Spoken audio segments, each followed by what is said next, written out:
Jeremias capítulo 28.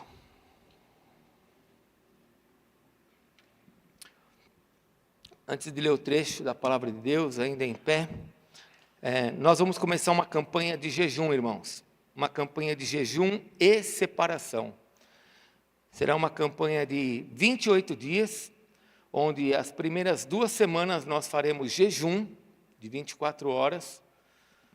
Depois a gente vai ensinar sobre isso, vou avisar quando vai começar a campanha. E jejum é abstinência de alimentos, é quando eu deixo de comer, só tomo água. Então nós vamos começar essa campanha de jejum. E você vai ver quanto que você vai fazer de jejum, se é por 12 horas, se é o dia inteiro naquela semana. Mas o mês será de 28 dias de campanha entre jejum e separação. 14 dias de jejum e 14 dias de separação. Tudo isso em cima desta palavra que eu vou ministrar hoje, para você começar a se preparar. Então diz assim a santa palavra do Senhor em Jeremias, capítulo 28. Acompanha comigo aí. No mesmo ano, no princípio do reinado de Zedequias, rei de Judá, isto é, no ano 4º, no 5º mês, Hananias, filho de Azur, e profeta de Gibeão, me falou na casa do Senhor e na presença dos sacerdotes e de todo o povo, dizendo: assim fala o Senhor dos exércitos, o Deus de Israel, dizendo: quebrei o jugo do rei da Babilônia. Dentro de 2 anos eu tornarei a trazer a este lugar todos os utensílios da casa do Senhor, que daqui tomou Nabucodonosor, rei de Babilônia, levando-os para a Babilônia. Também a Jeconias, filho de Joaquim, rei de Judá, e a todos os exilados de Judá, que entraram na Babilônia, eu tornarei a trazer a este lugar, diz o Senhor, porque quebrei o jugo do rei da Babilônia. Então respondeu Jeremias, o profeta, ao profeta Hananias, na presença dos sacerdotes e perante todo o povo que estava na casa do Senhor. Disse, pois, Jeremias, o profeta: amém.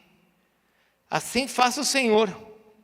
Confirme o Senhor as tuas palavras, com que profetizastes, e torne ele a trazer da Babilônia a este lugar os utensílios da casa do Senhor e todos os exilados.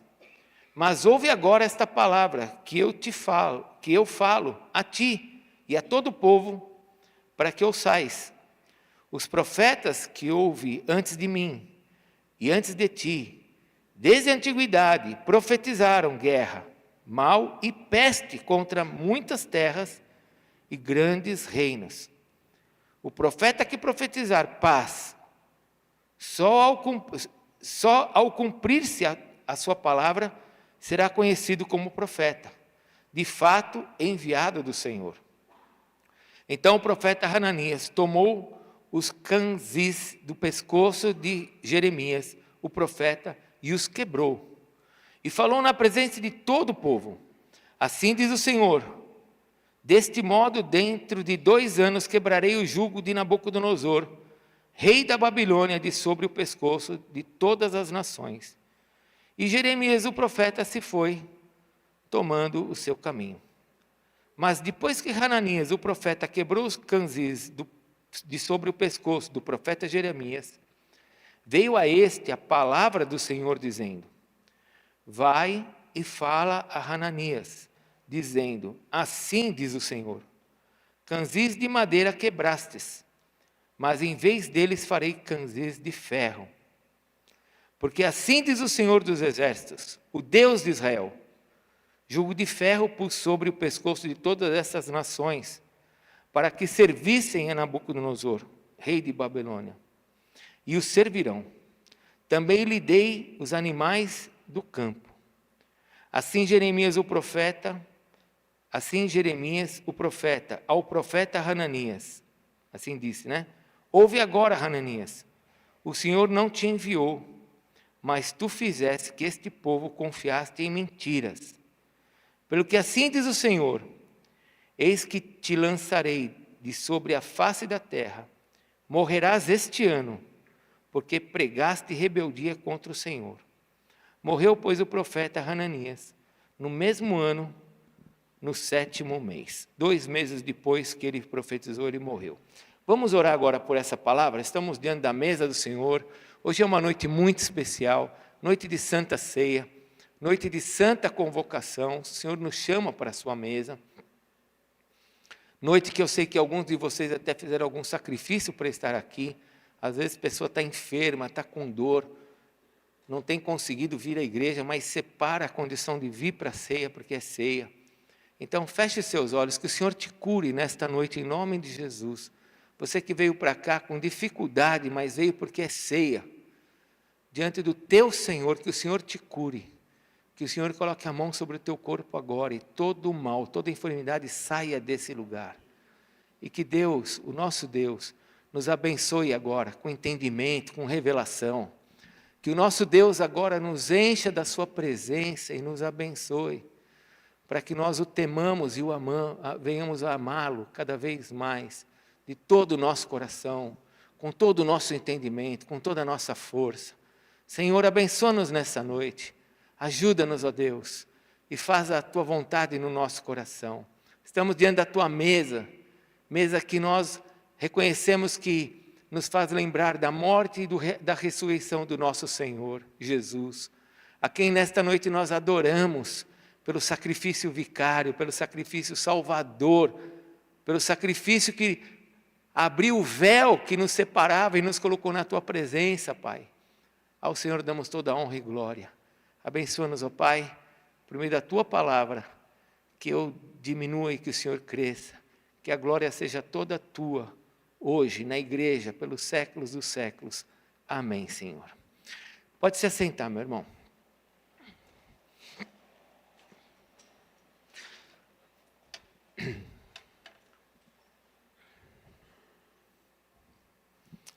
Nós estamos aproximadamente no ano de 597 a.C. 597 a.C. E nós temos aqui um império chamado Babilônia, que sitiou, fechou o cerco sobre a cidade de Israel, de Jerusalém, perdão. Imagine agora a cidade de Araraquara, e toda a volta da nossa cidade de Araraquara, exércitos armados com cavalos, flechas, as armas daquela época. E nós não temos como sair daqui de dentro da cidade. E essa cidade está sitiada, Judá, Jerusalém está sitiado, e parte das coisas que estavam dentro do templo já foram levadas. Algumas pessoas também já foram levadas para o cativeiro.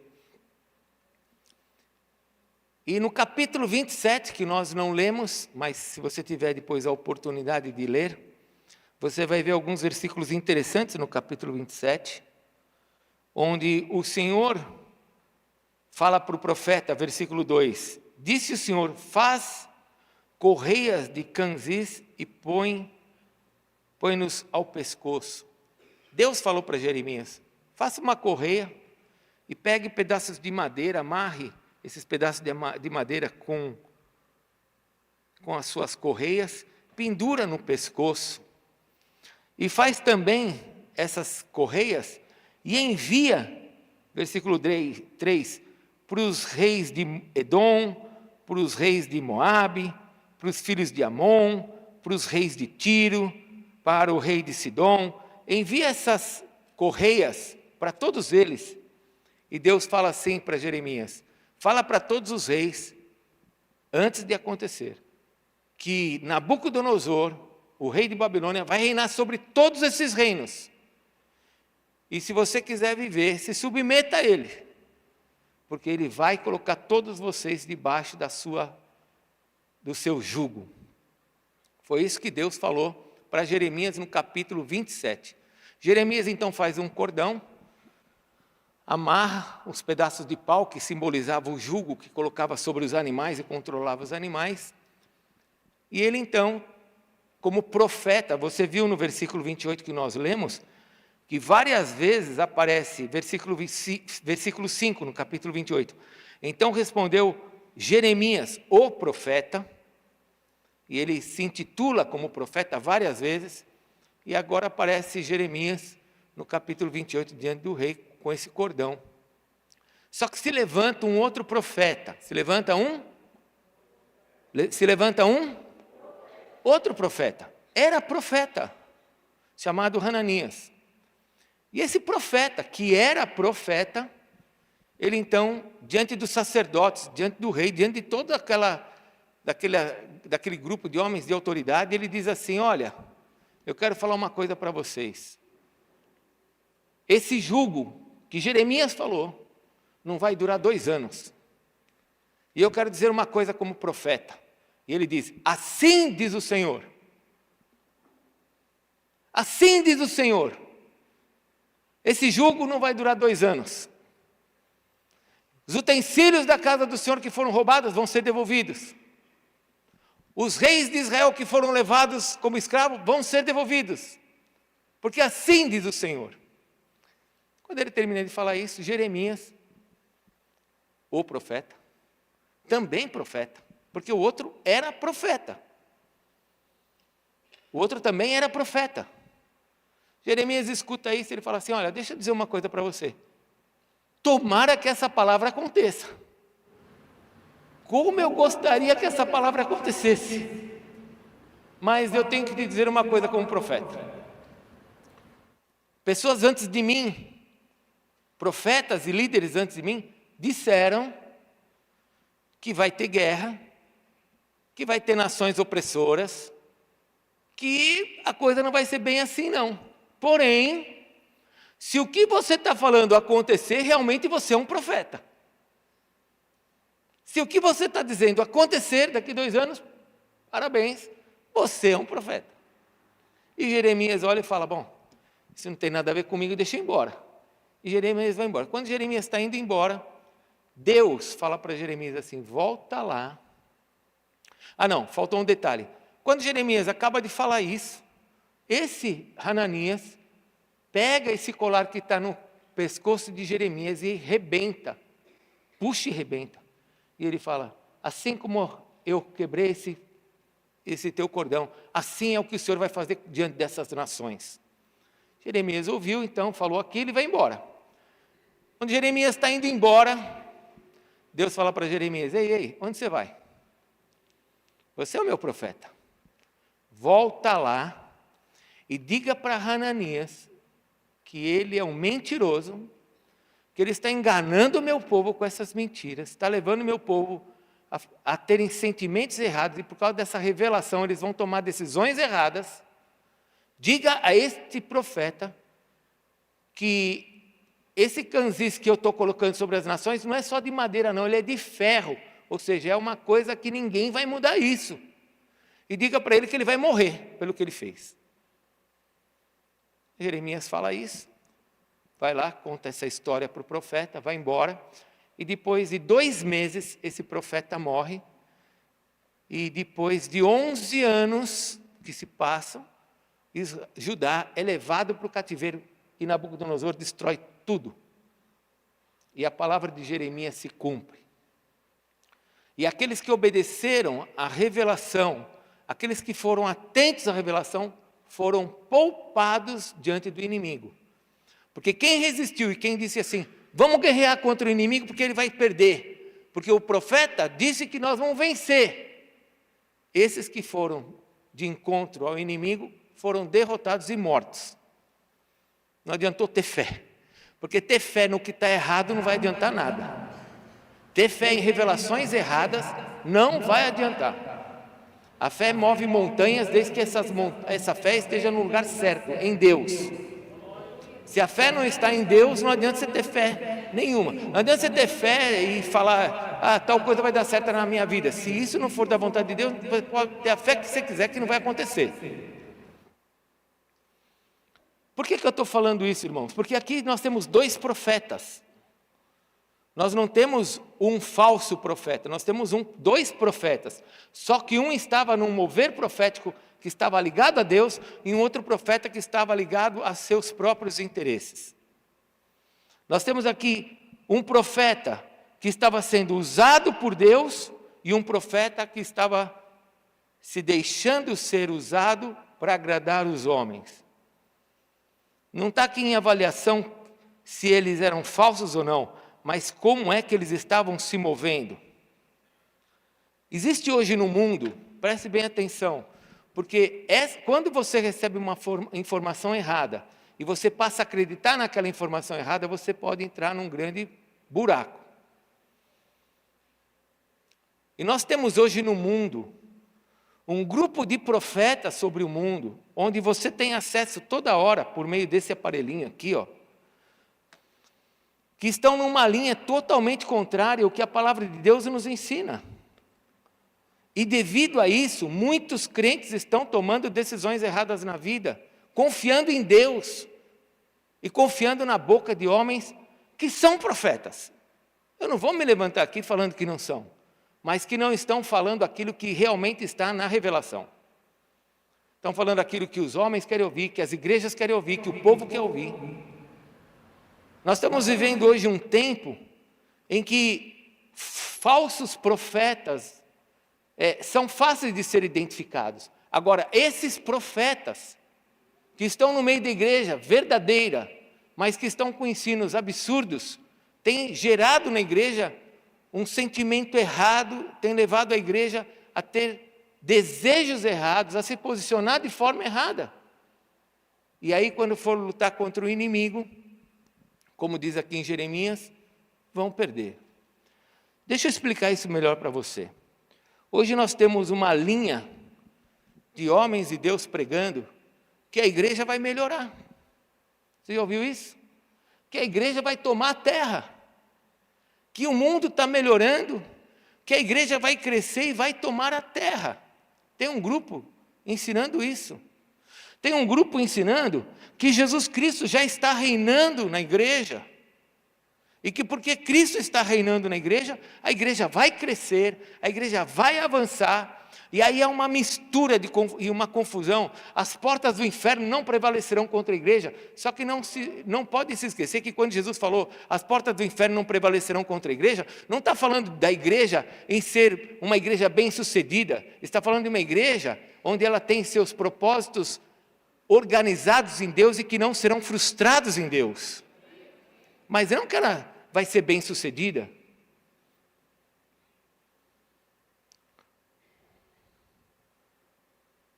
Estão dizendo que a igreja vai avançar, estão dizendo que a igreja vai tomar o mundo, estão empoderando a igreja. Hoje uma palavra que tem sido muito usada no meio da igreja é o empoderamento da igreja. A igreja é saber quem ela é, e tem coisas importantes nisso, é importante a igreja saber quem ela é. Mas quando nós entramos nesse entendimento de empoderamento da igreja, começa a dar à igreja uma visão de conquista. Fale comigo, conquista. E parece que se você não conquista, você não é uma pessoa abençoada. Sim ou não? Hoje em dia, irmãos, o que mais você vê é uma linha profética de pessoas dizendo que se você não conquistar, se você não tem coisas, você não é uma pessoa abençoada. Deus não está do teu lado, pelo contrário, é o espírito de miséria, é o espírito de bancarrota, começa a achar demônio para todo lado para dizer o que está acontecendo com a sua vida. Então, crente não pode passar por luta, crentes não têm luta, crentes não têm dificuldade. Então, são duas linhas proféticas. Uma linha que é a linha de Jeremias, outra linha é a linha de Hananias. E deixa eu explicar um pouquinho sobre isso antes de avançar. Porque esse empoderamento que está sendo trazido para a igreja, tem dado para a igreja uma visão de conquista, e não uma visão de urgência, de acerto de contas. Eu não sei se você sabe, mas o tempo está acabando. E esse tempo que vai acabar é por um acerto de contas, não é por um acerto de empoderamento, de quanto você conquistou, mas é de quanto você foi fiel. Deus não vai perguntar para você ou para mim, como pastor, quanto é que eu alcancei, quanto que eu conquistei na terra, mas quanto eu fiz por amor a Ele, quanto eu me entreguei por amor a Ele, quanto eu fui fiel a Ele. E hoje o que nós estamos vendo, irmãos, é uma linha profética, e você que tem acesso a esse aparelho aqui, ó, Você tome muito cuidado, porque essa linha profética diz que você não pode ter problemas, essa linha profética diz que você tem que conquistar tudo, que você tem que pensar como um coach.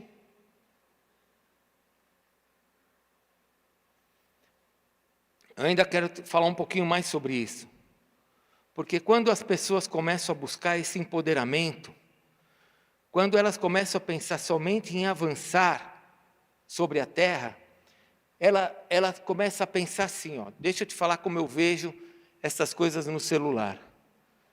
A igreja precisa avançar, tá bom, então vamos lá. A igreja precisa avançar. A igreja precisa conquistar, tá bom, então vamos lá. A igreja precisa conquistar. Por quê? Vamos fazer uma pergunta, por quê? Aí a pergunta é, porque o mundo é opressor. Porque nós temos que tirar o poder do mundo e passar para a igreja. E aí eu te faço uma seguinte pergunta em cima dessa resposta. Onde é que Deus diz que isso vai acontecer na sua palavra?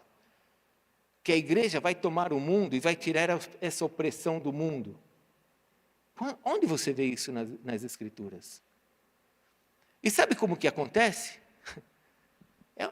Fala para o teu irmão assim, ó, tudo que está errado vai dar mais errado. Fala para o teu irmão, o que está errado nunca vai dar certo. Amém? Eu ensino aqui há 26 anos, todo pecado tem uma consequência. Se você tem uma linha de raciocínio errado, você pode ter certeza que lá na frente vai dar errado, não vai dar certo. Então a pessoa ela pensa assim, eu preciso me empoderar, eu preciso crescer, eu como igreja eu tenho que avançar, eu tenho que ter coisas, eu tenho que ser abençoado, eu tenho que mostrar para os outros que eu sou abençoado. Eu vou ganhar as pessoas nesse mundo mostrando para as pessoas que eu sou abençoado, porque se eu sou de Deus, eu sou abençoado. E o que é ser abençoado? É conquistar, é mostrar para os outros que você tem. E esse empoderamento mentiroso, que não é o que as Escrituras nos ensinam, faz com que a igreja verdadeira e outras pessoas no mundo sejam oprimidas. Então, deixa eu te fazer uma pergunta. As pessoas não querem abençoar a terra, avançando e conquistando sobre a terra, para tirar da terra a opressão? Só que esse tipo de discurso gera opressão. Gera opressão para o mundo, gera opressão para os crentes. Um monte de crente oprimido, passando por lutas. E não entende que muitas vezes o processo é para te fazer crescer. A pessoa não quer mais passar por processo. Ela quer achar demônio. E se não acha demônio, ela olha para o lado e encontra a esposa, encontra o filho, encontra o chefe. E aí ela tem que resolver isso. Então essa é a mulher que é o problema. É esse filho, é esse trabalho. Ninguém mais quer passar por processo, ninguém consegue enxergar o que é que Deus disse para a igreja. Então nós temos no capítulo 28 o profeta verdadeiro e o profeta falso. Um que está falando assim diz o Senhor e outro que está dizendo, olha, eu estou vendo o que as Escrituras falaram, que todos os outros homens de Deus falaram, não é bem assim não, mas se cumprir o que você falou, você é profeta. Esse empoderamento que tem levado as pessoas a pensar em ter, dá uma olhada para quem está do teu lado. Quem está do teu lado está só pensando em ter ou ele... Esse empoderamento tem levado as pessoas a achar que se ela não tiver, ela não é bem sucedida? Está cumprindo a profecia de 2 Timóteo capítulo 3. Sabia? E como eu venho ensinando aqui já há algum tempo, dentro da própria igreja. Olha como o diabo é sujo. Abre lá em 2 Timóteo capítulo 3. Olha como o diabo é sujo. Ele cria uma situação no meio da igreja para roubar a própria igreja. Então os profetas do mundo aí, você tem que ser abençoado, você tem que ter, você tem que possuir, tem que trocar de carro cada 3 anos. Tem um formato, né? Mas olha o que está escrito em 2 Timóteo capítulo 3. Versículo 1. O que está escrito? Isso aqui é profético. Isso aqui foi escrito há 100 anos atrás, há 2000 anos atrás, no ano 64, 65 depois de Cristo. Olha o que está escrito. Sabei que nos últimos dias, o quê? Sobreverão? Não, irmãos, vamos lá, vamos ler o que está escrito aqui. Você não está lendo direito. Tempos fáceis. A igreja vai avançar. A igreja vai conquistar a terra. A igreja vai ter homens poderosos. A igreja, porque isso aqui está sendo escrito para a igreja, amém? Para quem que está sendo escrito isso? Para um pastor de igreja. E o que está escrito está assim, olha, vai ter tempos difíceis, pois os homens serão o quê? O que é ser egoísta? Egoísta é aquela pessoa que ama a si mesmo. Os homens serão egoístas. Os homens serão? Só pensam em dinheiro, porque você está dentro da igreja, você tem que ter, meu irmão. Você tem que possuir, você tem que conquistar. Porque se você não conquistar, você não ter, você não possuir, Deus não está com você, você não é um cara abençoado. Os homens serão avarentos. Que mais? Os homens serão jactanciosos, sejam obstinados. Aquela pessoa que não pensa em outra coisa, ela não se sacia. Ele tem e quer ter mais. Ele tem e quer ter, porque ser abençoado é até bom que você não repita para você não gravar isso. Mas é o que o mundo quer que você acredite. Dentro da igreja, essa legião de profetas, Hananias, vem pregando que você tem que ser empoderado e você tem que ter. Isso tem feito com que essa profecia de 2 Timóteo capítulo 3:1 se cumpra dentro da igreja. Pessoas dentro da igreja sendo abençoadas financeiramente, mas são orgulhosas. Diz aqui, olha, o texto, são homens egoístas, não pensam nos outros. São avarentos, dão miséria, como se fosse esmola para a obra de Deus. Ostentam sempre coisas, jactanciosos, são arrogantes, só pensam neles. Blasfemadores, quando escutam alguma coisa que é de Deus, eles blasfemam, que nem Hananias. Hananias vai para o verdadeiro profeta e fala, vou quebrar isso de você.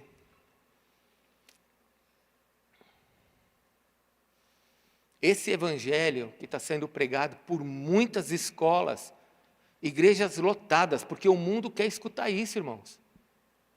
Às vezes sai uma pessoa da igreja, eu não estou falando da nossa não, que nós não temos esse problema aqui, mas às vezes a pessoa sai da igreja porque ela quer escutar um discurso que a faça empoderada. Dos cultos motivadores, onde você não sabe lidar com o sofrimento. Acredite no que eu estou te falando, a igreja não tem sido ensinada sobre sofrimento, só tem sido ensinada sobre conquistar, em ser, em ter. E assim nós temos um exército de homens e mulheres obstinados por coisas. E aí vem o profeta Jeremias, e ele fala assim, olha, deixa eu dizer uma coisa para vocês. O inimigo está aí. E é melhor você entender que o inimigo já cercou a cidade e que você precisa saber lidar com isso. E você precisa saber lidar com isso. Eu quero avançar agora diante da revelação que Deus me deu, porque o evangelho que nosso Senhor Jesus Cristo nos deu é um evangelho totalmente contrário a essa pregação de superioridade que a igreja acha que tem. O evangelho que Jesus Cristo nos deu é um evangelho de humildade. Humildade é se colocar no lugar certo. Humildade não é ser acima e nem ser abaixo. Humildade é saber onde que nós estamos e quem nós somos. Somos filhos de Deus. Temos um Deus que é o Senhor dos céus e da terra. Temos um Deus que governa sobre todos os céus. Mas temos um Deus que está dentro de um propósito. Colocou a igreja dentro de um propósito. Deus tem um propósito. Sabe qual que é o propósito de Deus nesse tempo? levar todos os homens ao arrependimento. Porque a qualquer momento a igreja vai ser arrebatada, e aí vai começar um outro propósito, o tempo de tratar com Israel. E eu preciso entender esses propósitos de Deus, porque Deus colocou a igreja para ser humilde. Então eu quero falar com você algumas coisas que são contrárias a essas confusões que vêm sido ensinada de uma igreja de conquista. Porque, entenda uma coisa, a igreja conquista, igreja pessoas, lógico que nós conquistamos. A igreja é abençoada, lógico que ela é abençoada. Mas não tem que ser esse o meu planejamento ter para ser abençoado. O meu planejamento diante de Deus tem que ser de amar a Deus acima de todas as coisas, para que Ele me use para fazer o seu propósito sobre a terra. E aí sim, meu casamento vai ser abençoado, minha vida financeira vai ser abençoada, minha saúde vai ser abençoada. Mas não é esse o meu objetivo, ter para ser abençoado. Meu objetivo é amar a Deus acima de todas as outras coisas, para que Deus cumpra o seu propósito na minha vida. E nesse propósito, Ele me abençoa em todas as áreas que Ele disse que Ele me abençoaria. Consegue enxergar isso? Então deixa eu te falar uma coisa aqui nessa noite. O que é a mensagem profética de Deus para nós hoje como igreja? Volte lá para Jeremias capítulo 28. Nós lemos todo o capítulo. 593, Babilônia cercou. 586, Babilônia levou. A profecia de Jeremias se cumpriu, a profecia de Hananias não se cumpriu e ele morre 2 meses depois. Mas o que eu aprendo com o mover profético hoje? O que é que Deus quer que a igreja saiba hoje? A primeira coisa, meu irmão, que nós temos que entender, Babilônia cercou Judá. O mundo hoje, irmãos, ele está cercado pelo maligno. O mundo hoje está nas mãos do maligno. Não adianta nós ficarmos imaginando que a igreja vai crescer e vai tomar o mundo. Isso não vai acontecer. Isso não é bíblico. É verdade que se a igreja cresce, nós esperamos que pelo crescimento da igreja, a influência do mal diminua. Mas quer ver uma coisa? Deixa eu te fazer uma pergunta. Você é uma pessoa inteligente, não é falar para o teu irmão, você é inteligente. Fala mesmo que ele é, fala, você é uma pessoa inteligente. Então me ajuda aqui, você que é inteligente, me ajude. A igreja é maior hoje ou ela era maior há 50 anos atrás? É hoje ou 50 anos atrás? Vou te dar um exemplo aqui de Araraquara nesses 20 anos, tá bom? Há 20 anos atrás, Araraquara tinha mais ou menos 5 a 6% de evangélicos. Hoje Araraquara tem mais de 18% de evangélicos. Alguns a superestimam, dizendo que Araraquara tem 25% de evangélicos. Mas temos aí 18%, vamos pensar melhor, 25% de evangélicos. Mas há 20 anos atrás tinha 5% de evangélicos. Isso no Brasil todo. E com o crescimento da igreja, o mundo está melhorando ou está piorando? E sabe uma lei que está saindo agora, que está em discussão no Congresso Nacional, está sendo discutido. Está sendo discutida uma lei no Congresso Nacional sobre o casamento civil. Eles querem acabar com o casamento civil. Mas não é acabar com o casamento civil, entenda, desse papel que é feito. Não, eles querem acabar com o casamento religioso. Estão discutindo se o casamento religioso vai continuar sendo feito. Não basta somente hoje fazer o casamento de 2 homens e 2 mulheres. Não, eles querem acabar com o casamento. Eles querem criar uma lei que para eles é o máximo. A lei que está sendo julgada agora é uma lei que é o máximo. Eles querem que qualquer pessoa, você entra agora numa casa, você com seus amigos, e o teu amigo pode celebrar o teu casamento. E a partir daquele momento que o teu amigo celebrar o casamento, você passa a ser casado no nosso Brasil. Essa é a lei que está discutindo, que está sendo discutida.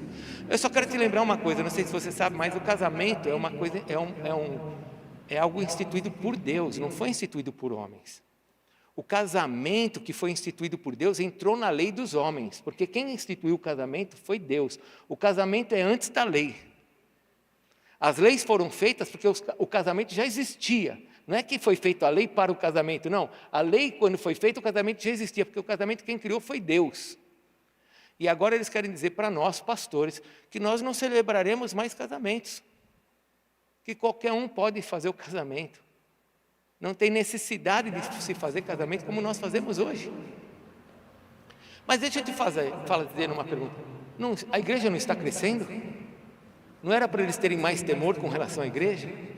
Não era para eles melhorarem as leis para as igrejas? Sim ou não?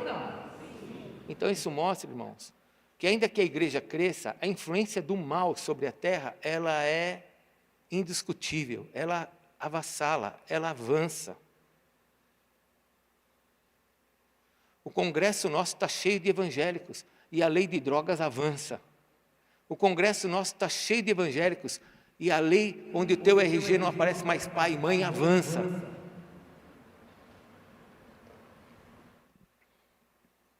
E assim as leis vão avançando. O que eu quero mostrar com isso? Eu quero mostrar para você que esse mundo jaz no maligno. Não adianta você achar que a igreja vai crescer e vai mudar isso. A nossa função não é mudar o mundo, a nossa função é salvar as pessoas desse mundo. Fala para o teu irmão, nós não fomos chamados para mudar o mundo. Nós somos chamados para salvar as pessoas deste mundo. Por isso que quando você lê a palavra de Deus lá em Tiago, abre lá em Tiago, porque você é novinho na fé, talvez você nunca tenha lido, se você já leu, leia novamente, porque isso é bom. Tiago capítulo 4, versículo 4. Tiago diz assim, infiéis, ele está falando com a igreja, está falando, infiéis. Não compreendeis que a amizade do mundo é inimiga de Deus? Aquele, pois, que quiser ser amigo do mundo, constitui-se inimigo de Deus. Sabe o crente empoderado que ele acha que fala assim, ó, eu quero ter coisas nesse mundo, eu quero ser poderoso nesse mundo. Para ser poderoso nesse mundo, você tem que oprimir que nem o mundo. Você tem que ser opressor que nem o mundo. Ou você acha que você vai ser mais justo do que Deus?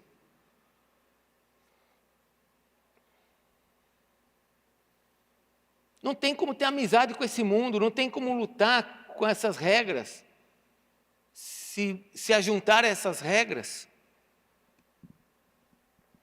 O que eu preciso entender é que esse mundo é mau. Preste bem atenção, quando Jesus foi para ser tentado pelo diabo em Mateus capítulo 4, o diabo ofereceu para Jesus tudo que era de bom, irmãos. Transforma essas pedras em pães. Olha, sobe nesse lugar que eu vou pula desse lugar, os anjos vão te salvar, e todo mundo vai ver o teu nome vai se tornar célebre. Sobe nesse pináculo, eu vou te dar todos esses reinos. Não é isso que está no coração de muita gente dentro da igreja? Querendo ser famoso, querendo assumir um lugar de destaque dentro desse mundo, para que o mundo o veja. Jesus fazia milagres e ele falava assim para as pessoas, não conte nada para ninguém, porque ainda não chegou minha hora. A hora de quê? De ser famoso? Não, a hora de morrer. Esse empoderamento que está sendo colocado sobre a igreja tem levado a igreja a uma utopia de achar que se você for forte, se você for grande, você vai salvar o mundo. E nós não fomos chamados para transformar essa terra, porque essa terra, irmãos, leia 1 Pedro, 2 Pedro, aliás, essa terra ela vai ser transformada por fogo. Quando Cristo transformar essa terra, Ele vai transformar por meio de fogo. Não vai ser por meio da igreja, vai ser Ele.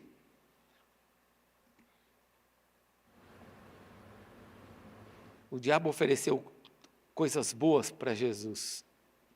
E hoje ele continua oferecendo isso no meio da igreja por meio de profetas fanfarrões, que dizem que a igreja vai melhorar, que a igreja já tem Jesus reinando.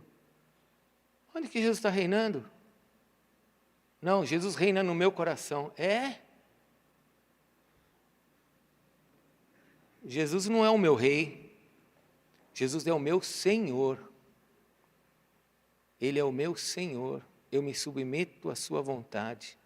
O dia que Ele for rei, diz as Escrituras que eu vou reinar com Ele. Você vai reinar com Ele? Você vai reinar com Ele. Então guarda a primeira coisa dentro da revelação profética saudável. Esse mundo jaz no maligno. Ah, mas essa música, quando eu escuto, apóstolo, ela é do mundo, mas ela toca tanto no meu coração. É do mundo. Gostou dela?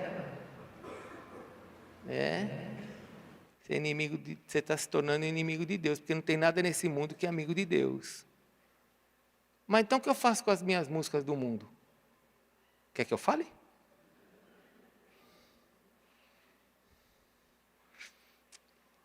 Eu vi um dia o Fernandinho falando assim, o cantor Fernandinho, eu gosto de escutar algumas coisas dele, ele falou assim, cara, você se converteu, como que você pode escutar música do mundo? Imagine uma pessoa que ela torcia para o Palmeiras e hoje ela torce para o Corinthians. Ela vai cantar as músicas do Palmeiras? E se ela entrar no meio da torcida do Palmeiras e cantar a música do Corinthians, o que acontece com ela? Ele fala isso, né? Mas usando o exemplo do Flamengo e do Vasco. Uma coisa, se você é do Senhor, como que você pode estar cantando a música do inimigo? Esse mundo jaz no maligno. Tire as coisas que é do mundo da tua vida. Mas tem uma segunda revelação, porque aqui no capítulo 28, olha o versículo 15. Disse Jeremias ao profeta Hananias, ouve agora, Hananias, o Senhor não te enviou, mas tu fizestes que esse povo confiaste em mentiras. A segunda coisa que nós temos que entender nesse ponto profético é que a igreja precisa ser santa e não forte. A igreja precisa ser e não precisa buscar força. Deixa eu te ensinar também alguma coisa importante na revelação. A igreja foi chamada para ser santa, para ser separada. Aí a força vem por meio da nossa santidade. Você pode ter força e não ser santo. Mas quando você é santo, você tem força, porque o Espírito de Deus vai habitar em você e vai se manifestar em você. Muitas vezes a pessoa quer ser forte. E Deus quer que você seja santo. Deus falou assim, Jeremias falou para Hananias, você era um profeta, só que você é um profeta mentiroso. E por causa disso você vai morrer. Calma. Aqui tem um entendimento de que pessoas que vivem de forma errada diante de Deus, elas morrem espiritualmente. Não quer dizer que ela vai morrer fisicamente. Mas existe uma morte espiritual que é pior do que a morte física. Aí você fala, nossa, a morte espiritual é pior que a morte física? Eu acredito que a morte espiritual é pior que a morte física. Quando você ler um pouquinho e aprender mais as Escrituras, você vai ver que lá em Coríntios tinha um jovem que estava fazendo incesto. O que é incesto? Ele praticava sexo com a madrasta. E Paulo fala assim, entrega esse jovem para Satanás para que ele morra, para que o corpo seja destruído e a alma seja salva. Ou seja, é melhor que ele vá para o céu do que ele continue morto espiritualmente aqui na terra.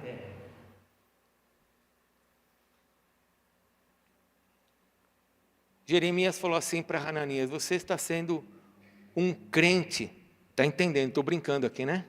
Ele era um profeta. Você está sendo um crente de péssimo testemunho, e você vai morrer espiritualmente se você continuar assim. Porque a igreja foi chamada para ser santa. Jesus Cristo era santo.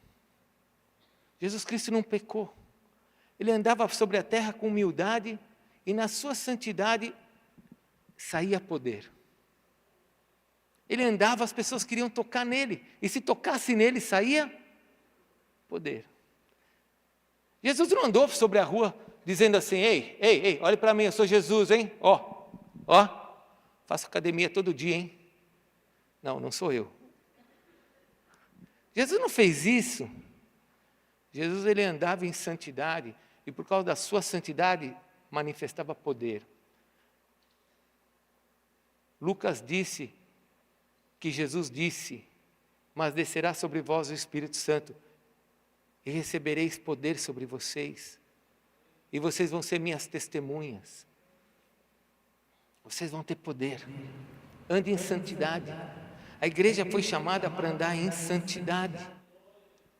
Se a igreja anda em santidade, ela manifesta o poder de Deus. Por isso que, abre lá em 1 Coríntios capítulo 9, por isso que o apóstolo Paulo, 1 Coríntios 9, versículo 23, o apóstolo Paulo ele diz assim: tudo faço por causa do Evangelho, com o fim de me tornar cooperador com ele. Versículo 24, não sabeis vós que os que correm no estádio, todos na verdade correm, mas um só leva o prêmio? Corra de tal maneira que você alcance o que você quer. Todo atleta em tudo se domina. Aqueles para alcançar uma coroa corruptível, nós, porém, uma coroa incorruptível. Assim também eu corro, não sem metas, mas sim luto, não como desferindo golpes no ar, mas eu esmurro o meu corpo e o reduzo à escravidão, para que, tendo pregado a outros, não venha eu mesmo a ser desqualificado. O nosso propósito sobre a terra, irmãos, não é ter. Nosso propósito sobre a terra é sermos santos. Esse tem que ser o meu objetivo, tem que ser a maneira de eu viver, eu quero ser santo.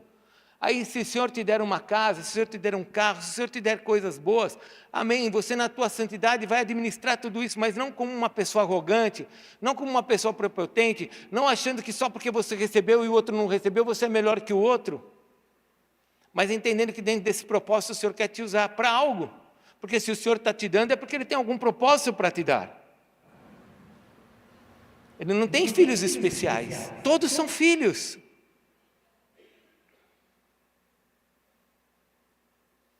Fomos chamados para ser santos, mas tem a última parte.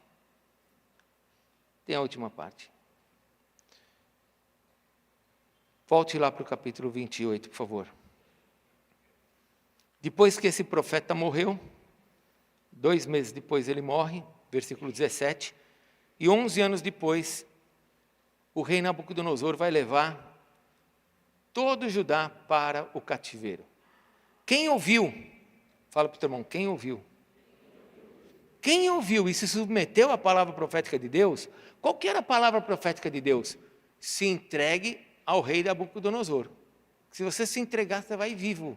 Se você não se entregar, ele vai te matar porque ele vai vencer. Quem ficou na palavra de Hananias? Não, esse rei não vai reinar. Daqui 2 anos, tudo vai mudar. Esses seriam mortos. Mas aqueles que ouviram Jeremias, que era a palavra do Senhor, esses viveram. Porque o fim sobre Judá chegou. Assim também, irmãos, o fim sobre esse mundo, ele está chegando. Falei sobre isso semana passada. Parece que está demorando. Não vou ler novamente os textos de Pedro. Mas o fim está chegando. Jesus falou várias vezes, vigia. Abre lá, Mateus capítulo 24. Abre. Mateus capítulo 24, Mateus capítulo 25. Jesus fala várias vezes. Mateus 24, 42. Ele diz assim, porquanto vigiai, versículo 42, porque não sabeis em que dia vem o vosso Senhor. Mas considerai isso, se o pai de família soubesse a que horas viria o ladrão, vigiaria e não deixaria que fosse arrombada a casa. Por isso, ficai bem vós apercebidos, porque a hora em que não cuidais, o Filho do Homem virá.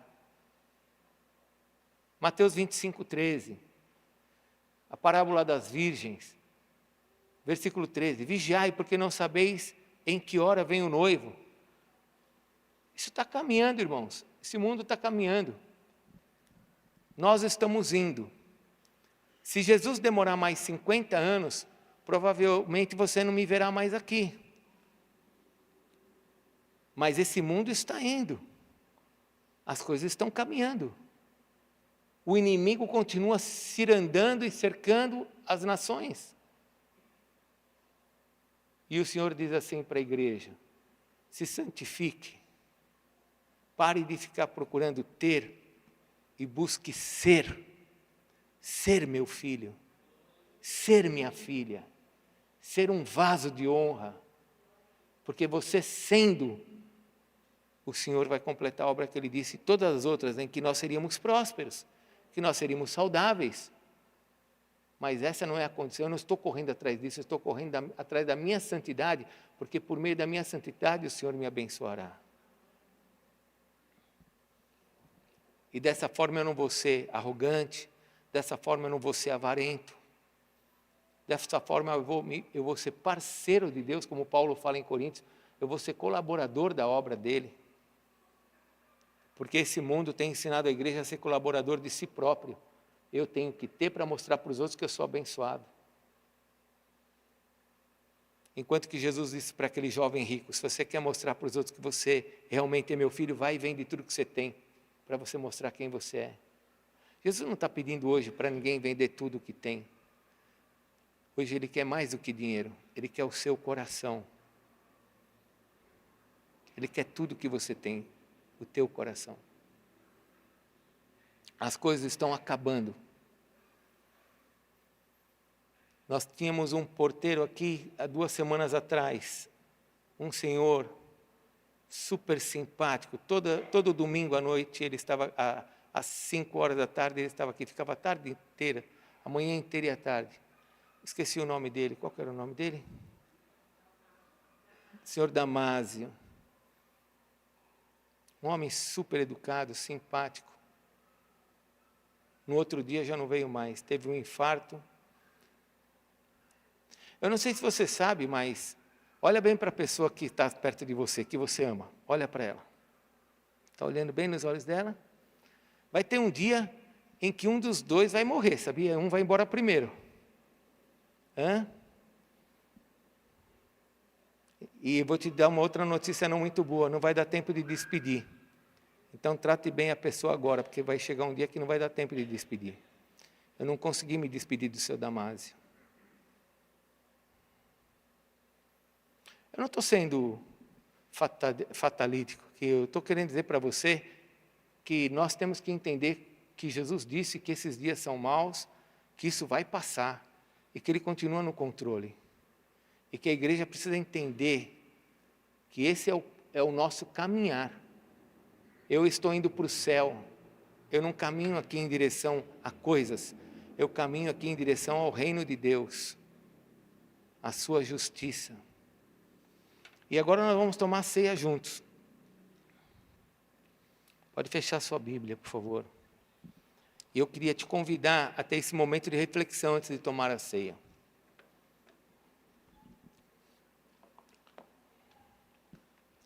Nesses 26 anos como Igreja Resgate, nós sempre tomamos muito cuidado em não gerarmos aqui nenhum tipo de teologia falsa, como teologia de prosperidade, como teologia da supergraça, né?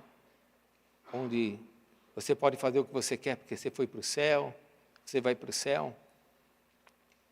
Mas hoje o que mais nos confronta é esse ensino que toda hora está diante de nós, de que você, para ser alguém, você precisa ter.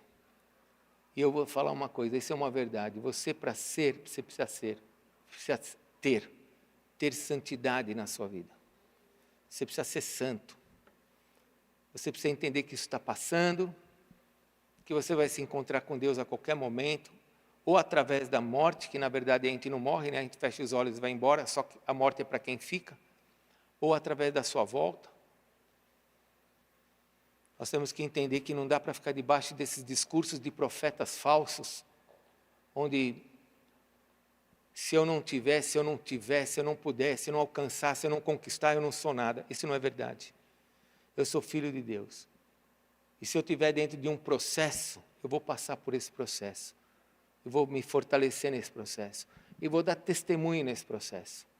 Deixa eu dizer uma coisa, Deus quer que você seja curado, essa é a vontade de Deus. Mas e se você não for curado? É porque Deus quer que nesse processo, onde você não vai ser curado, você glorifique o nome dEle com esse processo. Há uns 10 anos atrás eu dei testemunho de uma mulher que morreu de câncer. E durante todo o câncer dela, ela só deu testemunho de Deus. E quando ela morreu, ela ganhou mais gente para Jesus com a morte dela, mostrando a fidelidade dela a Deus num tempo de definhar, do que eu acredito que se ela simplesmente tivesse sido salva. O Deus que está nos céus, que é o nosso Deus, Ele sabe todas as coisas. E eu preciso me preocupar com isso, em adorar, em ser santo dentro dEle, me separar para Ele. Se eu estou com dinheiro, glorifique a Deus com o teu dinheiro.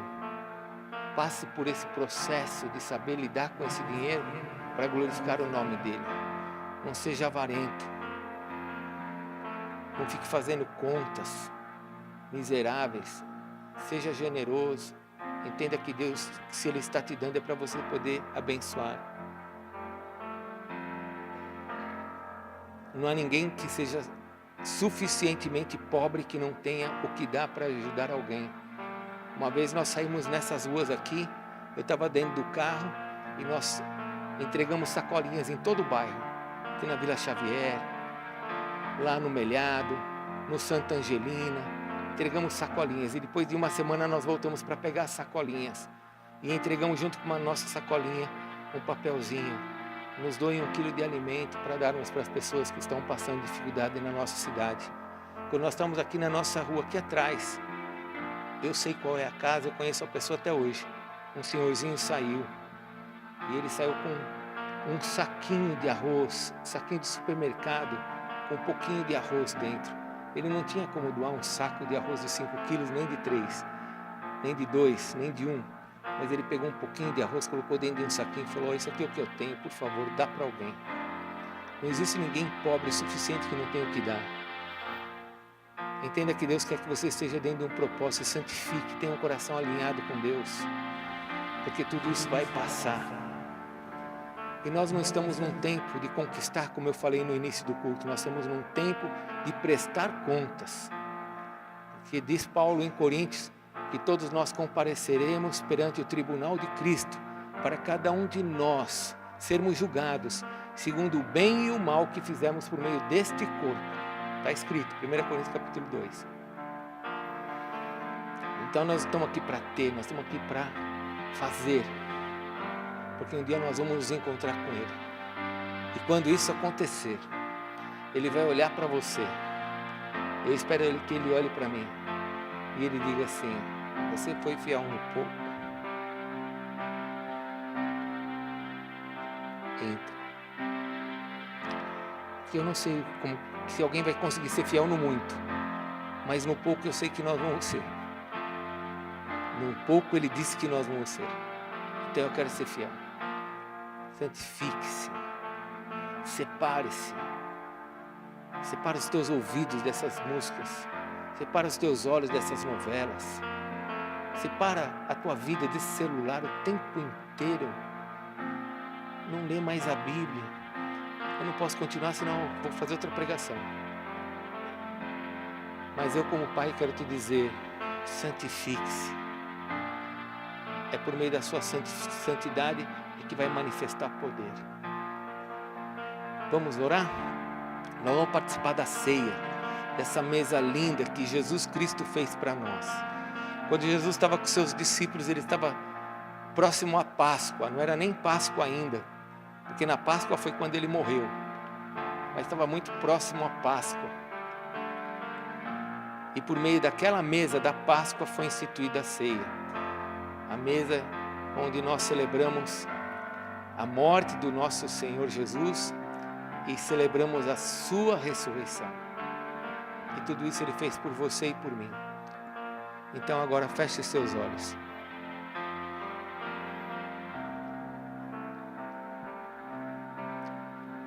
O Senhor quer te abençoar.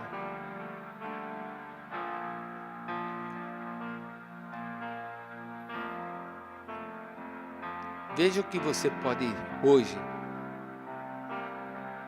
tirar da sua vida que está entristecendo o coração de Deus. Tira hoje. Separe-se. Seja santo. Essa é a mensagem que o Espírito diz para a noiva. Coloque linho finíssimo. Essa é a mensagem que o Espírito diz à noiva: vem, venha, noiva, venha, venha, minha noiva.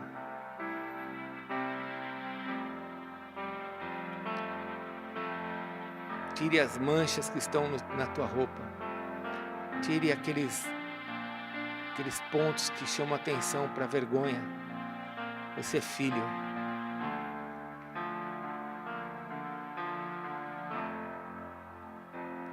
Você é filho. Muito mais do que ser conhecido por uma pessoa que tem, seja conhecido por ser uma pessoa que fez, que se envolveu, que deu. Senhor Deus, nesta noite, nós nos colocamos na Tua presença, ouvindo a Tua palavra, e sabemos, ó Deus, sabemos, Senhor, do que o Senhor nos diz nas Tuas Escrituras com relação à Tua volta. Que no abrir e fechar de olhos, todos nós nos encontraremos com o Senhor nos ares. E que os mortos em Cristo ressuscitarão. E todos nós subiremos e viveremos com o Senhor. Ó Deus, não sabemos quando esse dia vai acontecer, mas o Senhor disse para nós vigiarmos. O Senhor disse para nós estarmos atentos. Então, Deus, nesta noite de Santa Ceia, diante da mesa que o Senhor instituiu, não é minha, Senhor, é Tua, a qual eu declaro santa, a qual eu declaro, Senhor, que esses elementos representam o Teu corpo e o Teu sangue, Senhor Jesus, santa, que o Senhor possa nos abençoar nessa noite, e que nós, como Tua igreja, possamos estar diante do Senhor com os nossos corações limpos, com atitudes que glorifiquem o Teu nome, abandonando o pecado, envolvidos cada vez mais com aquilo que é Teu, porque sabemos que quanto mais nos envolvemos, mais o Senhor faz através da nossa vida. Então eu quero pedir que o Senhor abençoe, ó Deus, a vida dos Teus filhos aqui, dos trabalhadores, dos empresários, das mães, dos filhos, dos jovens que vão entrar numa faculdade ou que já estão cursando, que saibam, ó Deus, as Tuas direções para serem abençoados, não para terem, mas para serem Teus filhos, serem homens e mulheres comprometidos com a Tua verdade de que esse mundo jaz no maligno e temos que fazer a Tua obra, Senhor. Verdade de que tudo isso vai passar.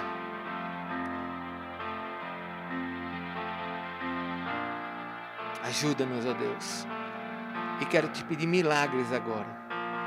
Quero pedir milagres que na hora que nós estivermos comendo desse pão e bebendo desse cálice, o Senhor venha a trazer sobre nós as Tuas bênçãos, para que nós possamos fazer a Tua vontade na terra. Peço cura nessa noite.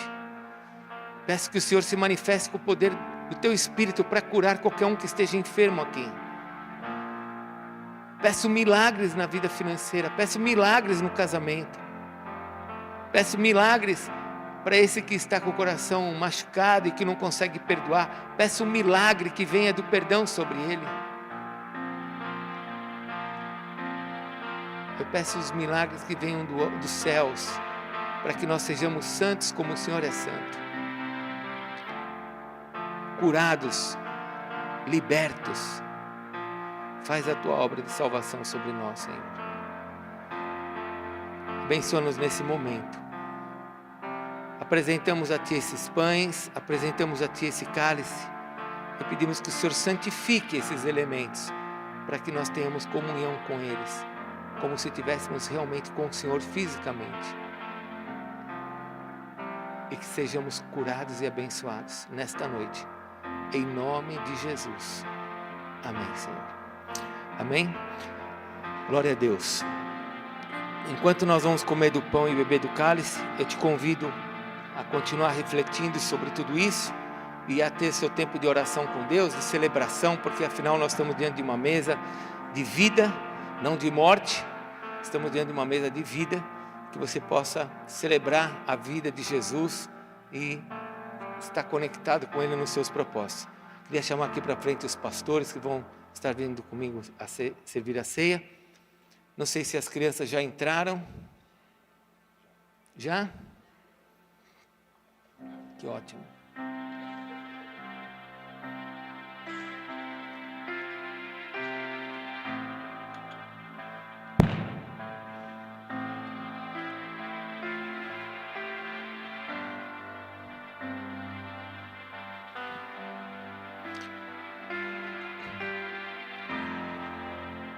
Aleluias.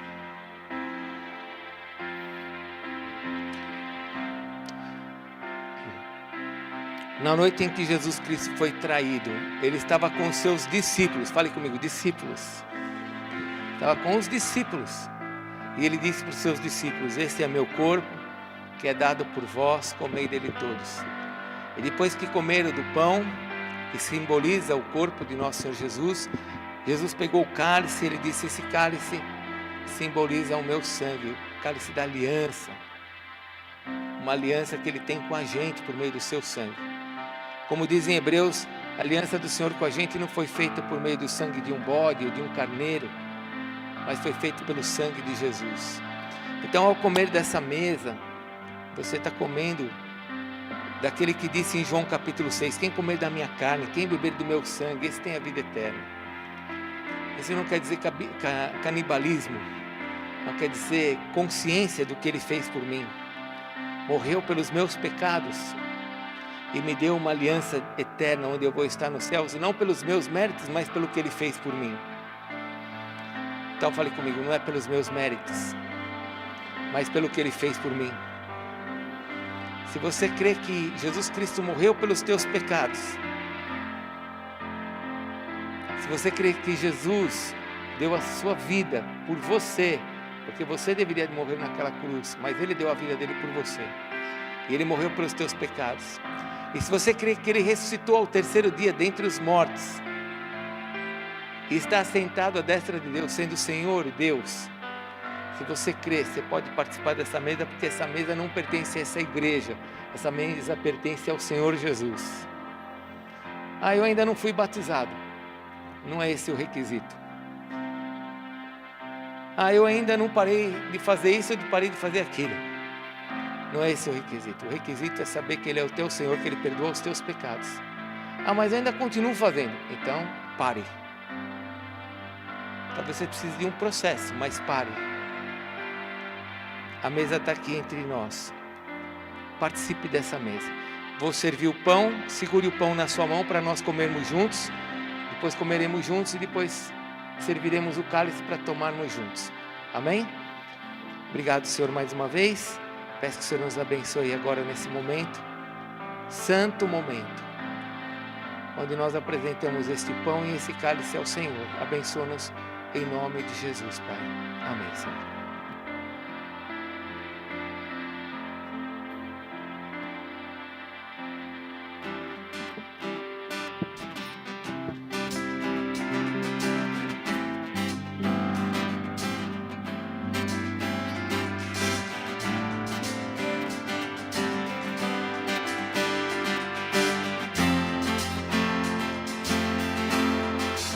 Olho para a cruz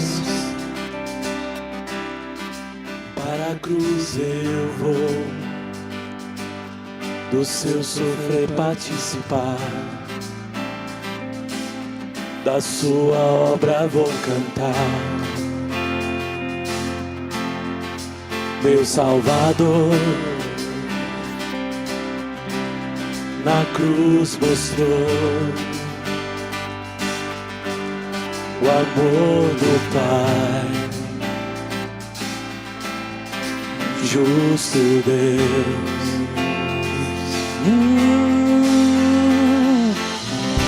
Pela cruz me chamou, gentilmente me atraiu e eu, sem palavras, me aproximo, quebrantado por seu amor.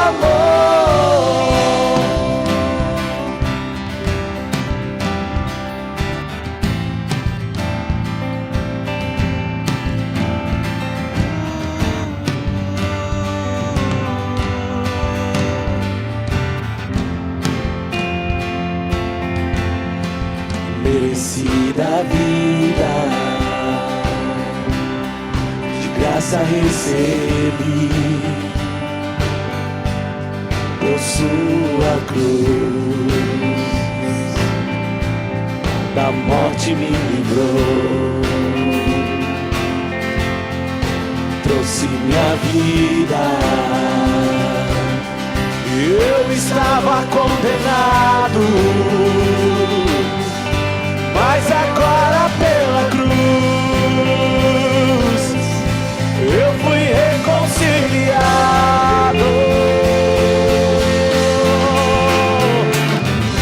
Pela cruz me chamou gentilmente, me atraiu e eu, sem palavras, me aproximo, quebrantado por seu amor.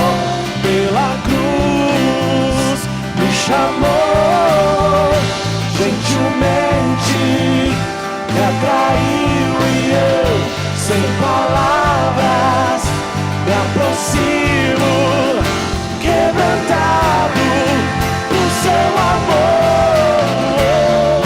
Impressionante é o seu amor.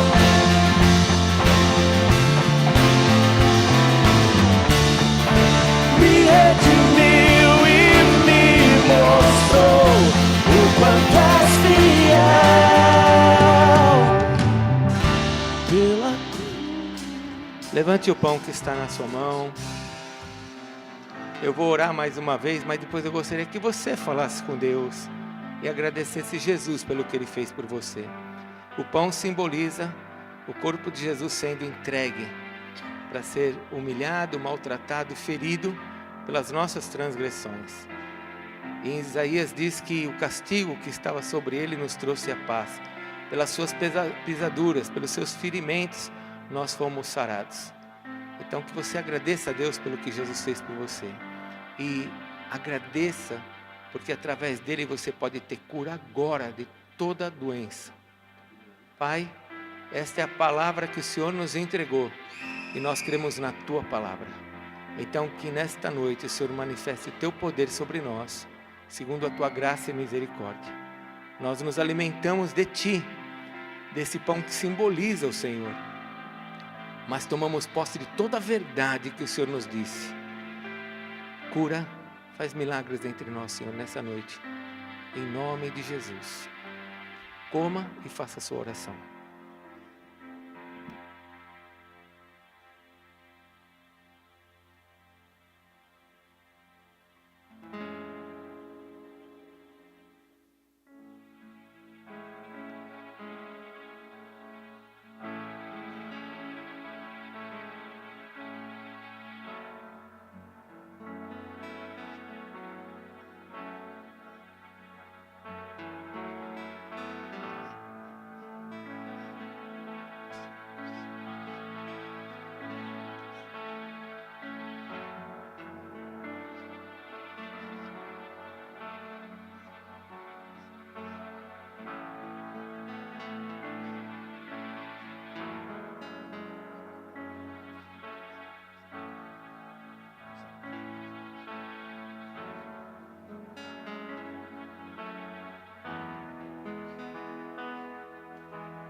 Depois que Jesus comeu o pão com seus discípulos, ele tomou o cálice, deu graças, ele disse: esse é o cálice da nova aliança, bebei dele todos. Da mesma forma que você segurou o pão na sua mão, segure o cálice para nós bebermos juntos.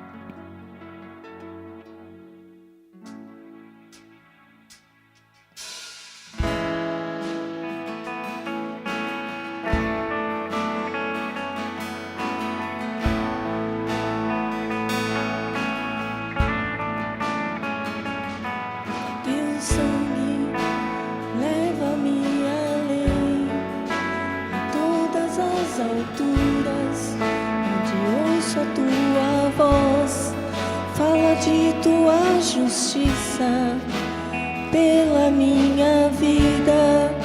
Jesus, esse é o teu sangue.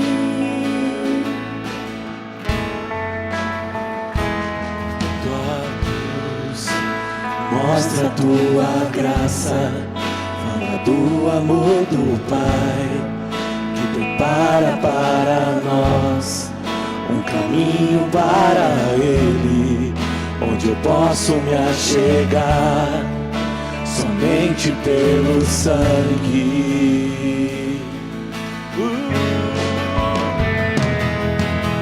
Que nos lava dos pecados, que nos traz restauração. Nada além do sangue, nada além do sangue de Jesus,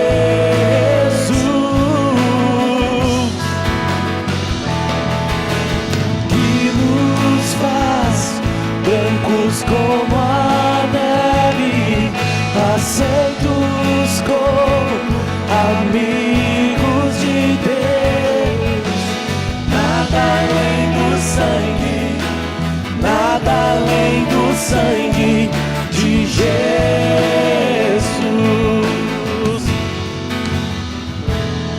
Tua cruz mostra a tua graça, fala do amor do Pai, que prepara para nós um caminho para Ele, onde eu posso me achegar somente pelo sangue.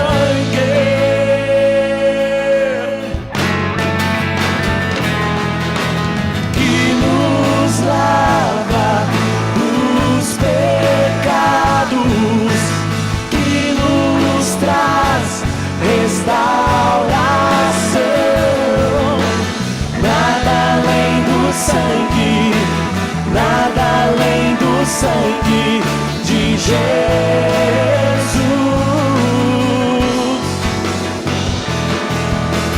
que nos faz brancos como a neve, aceitos como amigos de Deus. Nada além do sangue, nada além do sangue de Jesus.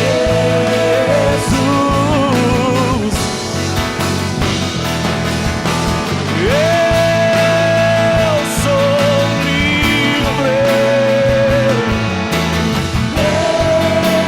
eu sou livre. Nada além do sangue, nada além do sangue de Jesus.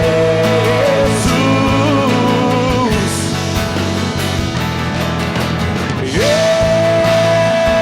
sou livre, eu sou livre. Nada além do sangue, nada além do sangue de Jesus. Aleluias! Vamos ficar em pé? Vai para perto da sua família. Se alguém da sua casa está fazendo algum trabalho aqui na igreja e deve ficar longe de você, vai para perto da sua casa, da sua família. Vamos tomar juntos.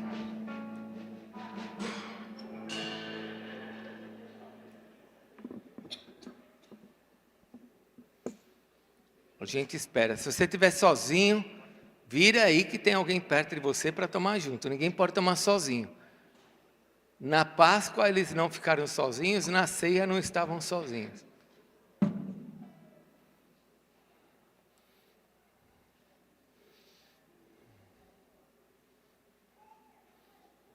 O meu Miguelito vai tomar ceia hoje também. Não, de outra forma ele vai tomar.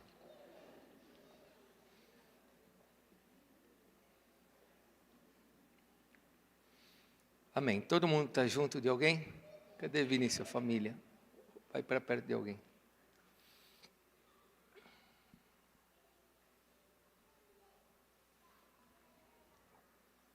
Todo mundo? Ok. Olha para sua família e diga assim: esse cálice simboliza o sangue do Senhor. que foi derramado por nós. Ao Senhor, toda a honra e toda a glória, pela sua obra. Foi algo dele por nós. É graça, é amor pelas nossas vidas. Por isso, em nome de Jesus, nós vamos amá-lo, nós vamos servi-lo, nós vamos nos santificar para adorar a Ele. E toda a glória sempre será dele. Em nome de Jesus, se eu pequei contra você, olha nos olhos de todo mundo aí à sua volta, fala: se eu pequei contra você, me perdoe. Em nome de Jesus. Fala para o teu irmão: nada e ninguém vai separar a nossa vida.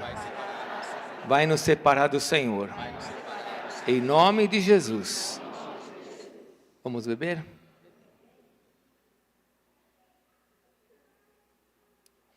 Ore com a sua família, agradeça a Deus pelo que Ele fez por nós como família e por você individualmente. Ore com os seus. Senhor, nós queremos te agradecer pela tua obra nas nossas vidas. Queremos te agradecer pelo teu sangue derramado por nós, por ter nos comprado como família. E Senhor, agora eu intercedo pelos meus irmãos. E se está faltando alguém nessa roda, alguém das suas casas, da sua família, Senhor, em breve ela estará entre nós, porque esta é a tua vontade, que as pessoas sejam salvas. Então salva a nossa casa, para que na próxima ceia estejam todos aqui, Senhor, todos salvos, todos glorificando o teu nome. E ajuda-nos, ó Deus, a andarmos como o Senhor tem nos ensinado, porque nós oramos como o Senhor Jesus nos ensinou a orar. Pai nosso que estais nos céus, santificado seja o teu nome. Venha a nós o teu reino, seja feita a tua vontade, assim na terra como nos céus. O pão nosso de cada dia nos dai hoje. Perdoa as nossas dívidas, assim como nós perdoamos aos nossos devedores. E não nos deixes cair em tentação, mas livra-nos do mal. Pois teu é o reino, o poder e a glória para sempre. Amém. Aleluia. Dá um beijo na sua família, abençoa ela.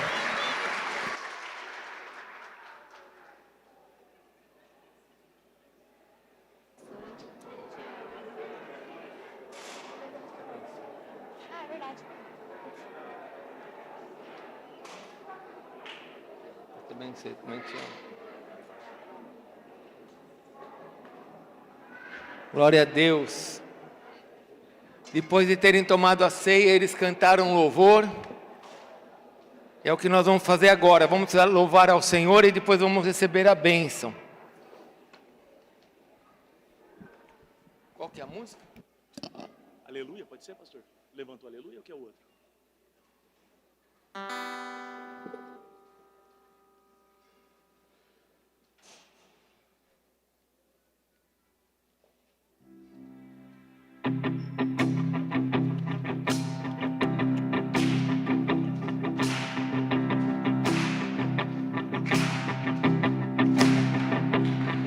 Levanta um aleluia na presença do inimigo.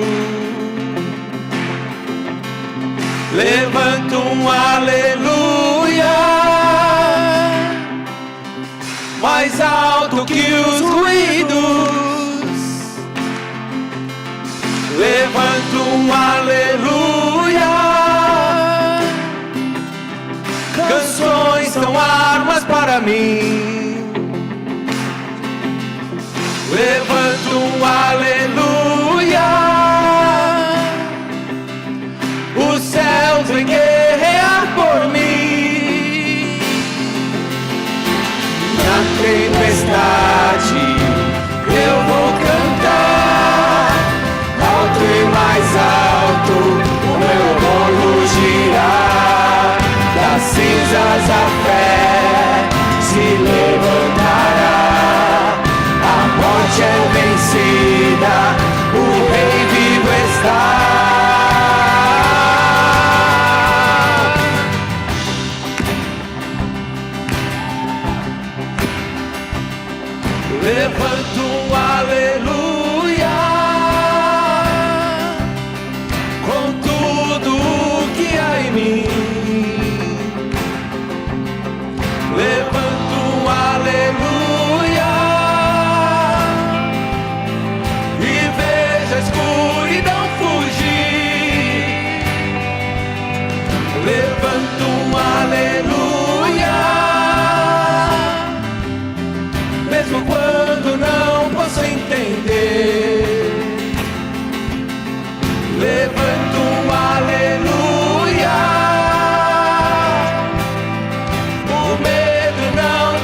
Cante mais alto, cante mais alto, cante mais alto, cante mais alto, cante mais alto, cante mais alto, cante mais alto, cante mais alto, na presença do inimigo.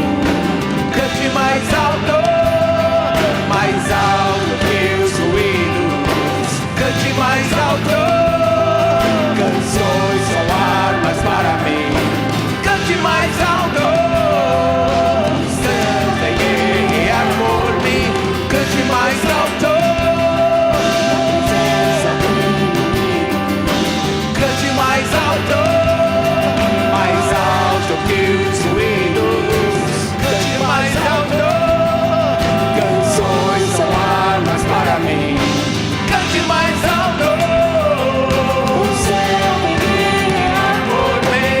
Cante mais alto, na tempestade eu vou cantar. Alto e mais alto, o meu louvor rugirá. Das cinzas a fé se levantará. A morte é vencida, o rei vive está. Na tempestade eu vou cantar. Alto e mais alto, o meu louvor rugirá. Das cinzas a fé se levantará. A morte é vencida, o rei vivo está. Levanto um aleluia, levanto um aleluia, levanto um aleluia, levanto um aleluia. Levanto um aleluia, na presença do inimigo. Levanto um aleluia, mais alto que os ruídos. Levanto um aleluia, canções são armas para mim. Levanto um aleluia,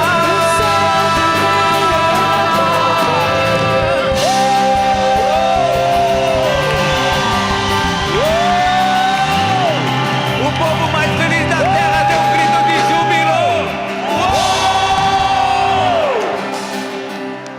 Aleluia!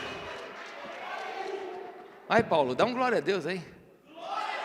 Aleluia! Aleluia!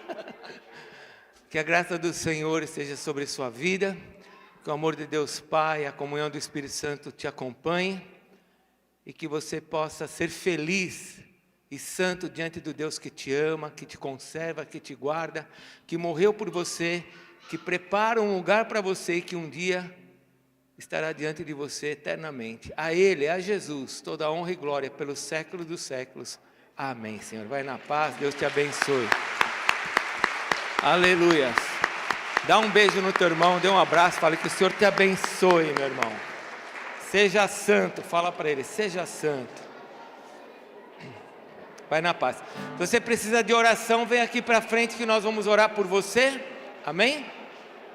Se você precisa de oração, vem para frente, nós vamos estar orando por você. Aqui tem um ministério profético desse lado. Se você quiser receber uma palavra profética, é desse lado. E aqui na frente nós vamos orar por aqueles que precisam. Pode vir para frente se você precisar de oração, amém? Amanhã, terceira